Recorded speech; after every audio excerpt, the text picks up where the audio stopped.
ಎಲ್ಲರಿಗೂ ನಮಸ್ಕಾರ.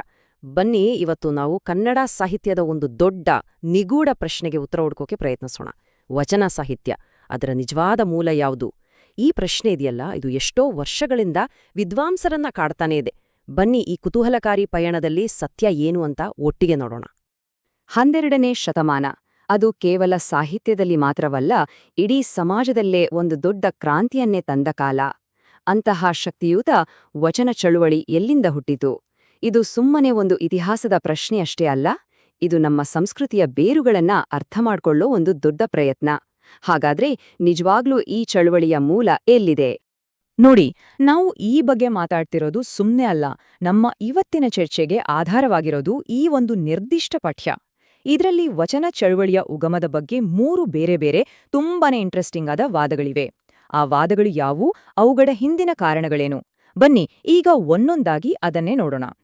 12ನೇ ಶತಮಾನದ ವಚನ ಚಳುವಳಿಯನ್ನ ಕೇವಲ ಒಂದು ಸಾಹಿತ್ಯದ ಪ್ರಕಾರ ಅಂತ ಅನ್ಕೋಬೇಡಿ. ಅದು ಕರ್ನಾಟಕದ ಸಾಮಾಜಿಕ ಮತ್ತು ಧಾರ್ಮಿಕ ಇತಿಹಾಸದಲ್ಲೇ ಒಂದು ಬಹಳ ಮುಖ್ಯವಾದ ತಿರುವು. ಹಾಗಾಗಿ ಇಂಥ ಒಂದು ದೊಡ್ಡ ಕ್ರಾಂತಿಯ ಮೂಲ ಯಾವುದು ಅಂತ ತಿಳಿದುಕೊಳ್ಳೋದಿದೆಯಲ್ಲ, ಅದು ನಿಜಕ್ಕೂ ಮುಖ್ಯವಾಗುತ್ತೆ. ವಿದ್ವಾಂಸರಿಗೆ ಮಾತ್ರವಲ್ಲ, ನಮ್ಮೆಲ್ಲರಿಗೂ ಕೂಡ. ಈ ಮೂಲವನ್ನ ಹುಡುಕೋದೇ ನಮ್ಮ ಇವತ್ತಿನ ಚರ್ಚೆಯ ಮುಖ್ಯ ಉದ್ದೇಶ. ಸರಿ, ಹಾಗಾದ್ರೆ ಮೊದಲನೇ ವಾದ ಏನ್ ಹೇಳುತ್ತೆ ನೋಡೋಣ. ನಮ್ಮ ಹುಡುಕಾಟದಲ್ಲಿ ಮೊದಲ ಹೆಜ್ಜೆ ನಮ್ಮನ್ನ ನೆರೆಯ ತೆಲುಗುನಾಡಿನ ಕಡೆಗೆ ಕರ್ಕೊಂಡು ಹೋಗುತ್ತೆ. ಹೌದು, ಕೆಲವು ವಿದ್ವಾಂಸರ ಪ್ರಕಾರ ವಚನ ಚಳುವಳಿಯ ಬೇರುಗಳು ಇರೋದು ಅಲ್ಲಿ. ಎಂ ಕಲ್ಬುರ್ಗಿ, ನೀಲಕಂಠಶಾಸ್ತ್ರಿ, ಸೂರ್ಯನಾಥ ಕಾಮತ್ ಅವರಂತಹ ದೊಡ್ಡ ದೊಡ್ಡ ಇತಿಹಾಸಕಾರರು ಈ ವಾದವನ್ನು ಮುಂದಿಡುತ್ತಾರೆ. ಅವರ ಪ್ರಕಾರ ವಚನ ಸಾಹಿತ್ಯ ಮತ್ತು ಆ ಕಾಲದ ತೆಲುಗು ಪ್ರದೇಶದ ಸಾಮಾಜಿಕ ಚಳುವಳಿಗಳ ಮಧ್ಯೆ ತುಂಬಾನೇ ಹೋಲಿಕೆಗಳಿವೆ. ಇದೆಲ್ಲ ನೋಡಿದ್ರೆ ಇದು ಕಾಕತಾಳೀಯ ಆಗೋಕೆ ಸಾಧ್ಯನೇ ಇಲ್ಲ. ಇದರ ಹಿಂದೆ ಒಂದು ಬಲವಾದ ಪ್ರಭಾವನೆ ಇದೆ ಅಂತ ಅವರು ವಾದ ಮಾಡ್ತಾರೆ. ಸರಿ, ಈಗ ಎರಡನೇ ವಾದದ ಕಡೆಗೆ ಹೋಗೋಣ. ಇದು ನಮ್ಮನ್ನ ಒಂದು ನಿರ್ದಿಷ್ಟ ಜಾಗಕ್ಕೆ, ಒಂದು ಊರಿಗೆ ಕರ್ಕೊಂಡು ಹೋಗುತ್ತೆ. ಶಾಂಬಾ ಜೋಶಿ ಮತ್ತು ಬಿ.ಎ. ಸಾಲೆತೊರೆ ಅವರ ಪ್ರಕಾರ ವಚನ ಚಳವಳಿ ಶುರುವಾಗಿದ್ದೇ ಕಂಪಿಲಿಯಲ್ಲಿ. ಆ ಕಾಲದಲ್ಲಿ ಕಂಪಿಲಿಯಲ್ಲಿದ್ದ ವಿಶಿಷ್ಟ ಸಾಮಾಜಿಕ ಮತ್ತು ರಾಜಕೀಯ ಪರಿಸ್ಥಿತಿಗಳೇ ಈ ಕ್ರಾಂತಿಗೆ ಕಾರಣವಾಯಿತು ಅಂತ ಹೇಳ್ತಾರೆ. ಆಮೇಲೆ ಈ ಚಳವಳಿಯ ಕಿಡಿ ಅಲ್ಲಿಂದ ಶುರುವಾಗಿ ಬಸವಣ್ಣನವರ ಕರ್ಮಭೂಮಿಯಾದ ಕಲ್ಯಾಣಕ್ಕೆ ಬಂದು ಅಲ್ಲಿ ಒಂದು ದೊಡ್ಡ ಶಕ್ತಿಯಾಗಿ ಬೆಳೆಯಿತು ಅನ್ನೋದು ಅವರ ವಾದ. ಬನ್ನಿ ಈಗ 3ನೇ ಮತ್ತು ಬಹಳ ಮುಖ್ಯವಾದ ವಾದವನ್ನು ನೋಡೋಣ. ಈ ಸಿದ್ಧಾಂತ ಏನ್ ಹೇಳುತ್ತೆ ಅಂದ್ರೆ, ವಚನ ಚಳವಳಿಗೆ ಹೊರಗಿನ ಯಾವ ಪ್ರಭಾವವೂ ಇಲ್ಲ, ಅದು ಅಪ್ಪಟ ಕನ್ನಡ ನೆಲದಲ್ಲೇ ಹುಟ್ಟಿದ್ದು ಅಂತ.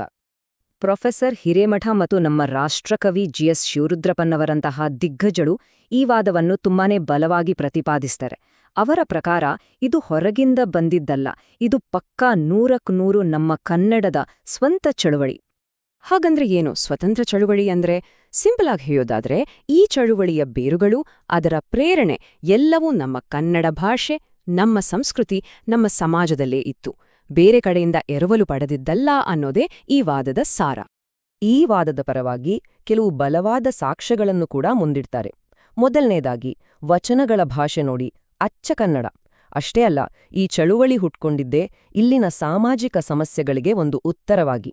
ಇನ್ನೊಂದು ಮುಖ್ಯವಾದ ವಿಷಯ ಅಂದ್ರೆ, ಬಹುತೇಕ ಎಲ್ಲಾ ವಚನಕಾರರು ಕನ್ನಡ ನಾಡಿನವರೇ.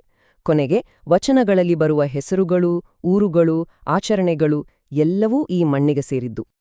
ಸರಿ, ಈಗ ನಾವು 3 ಬೇರೆ ಬೇರೆ ವಾದಗಳನ್ನ ನೋಡಿದ್ವಿ. ಹಾಗಾದ್ರೆ ಇದರಿಂದ ನಾವೇನ್ ಅರ್ಥ ಮಾಡ್ಕೋಬೇಕು? ಈ ಚರ್ಚೆಯ ಅಸಲಿ ಮಹತ್ವವಾದ್ರೂ ಏನು? ಈ ಟೇಬಲ್ ನೋಡಿ, ಎಷ್ಟು ಚೆನ್ನಾಗಿ ಎಲ್ಲವನ್ನೂ ಒಟ್ಟಿಗೆ ತೋರ್ಸುತ್ತೆ. ಒಂದು ಕಡೆ ಕಲ್ಬುರ್ಗಿ ಅವರಂತಹ ವಿದ್ವಾಂಸರು ತೆಲುಗು ಪ್ರಭಾವದ ಬಗ್ಗೆ ಮಾತಾಡಿದ್ರೆ, ಇನ್ನೊಂದು ಕಡೆ ಶಾಂಬಾ ಜೋಶಿಯವರು ಕಂಪಿಲಿಯಿಂದ ಚಳುವಳಿ ಹಬ್ಬಿತು ಅಂತಾರೆ. ಮತ್ತೊಂದು ಅಷ್ಟೇ ಬಲವಾದ ವಾದ ಹಿರೇಮಠ, ಶಿವರುದ್ರಪ್ಪಲ್ಲುವರದು. ಇದು ನಮ್ಮದೇ ನೆಲದ ಸ್ವತಂತ್ರ ಚಳುವಳಿ ಅಂತ. ನೋಡಿದ್ರಲ್ಲ, ಒಂದೊಂದು ವಾದಕ್ಕೂ ಅದರದೇ ಆದ ಸಾಕ್ಷ್ಯ, ಅದರದೇ ಆದ ಬಲ ಇದೆ.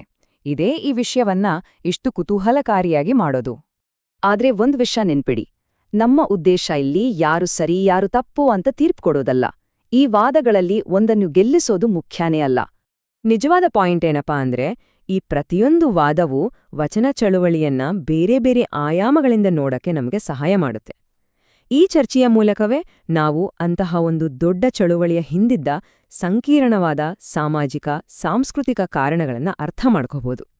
ಕೊನೆಯದಾಗಿ ಒಂದು ಪ್ರಶ್ನೆ, ಒಂದು ಚಳುವಳಿಯ ಮೂಲ, ಅದರ ಬೇರುಗಳ ಬಗ್ಗೆ ನಾವು ತಿಳಿದುಕೊಂಡಾಗ ಅದು ಇವತ್ತಿನ ಕಾಲದಲ್ಲಿ ನಮಗೆ ಹೇಗೆ ಕಾಣಿಸುತ್ತೆ? ಅದರ ಮಹತ್ವದ ಬಗ್ಗೆ ನಮ್ಮ ಯೋಚನೆ ಬದಲಾಗುತ್ತಾ? ಇದೊಂದು ಯೋಚಿಸಬೇಕಾದ ವಿಷಯ.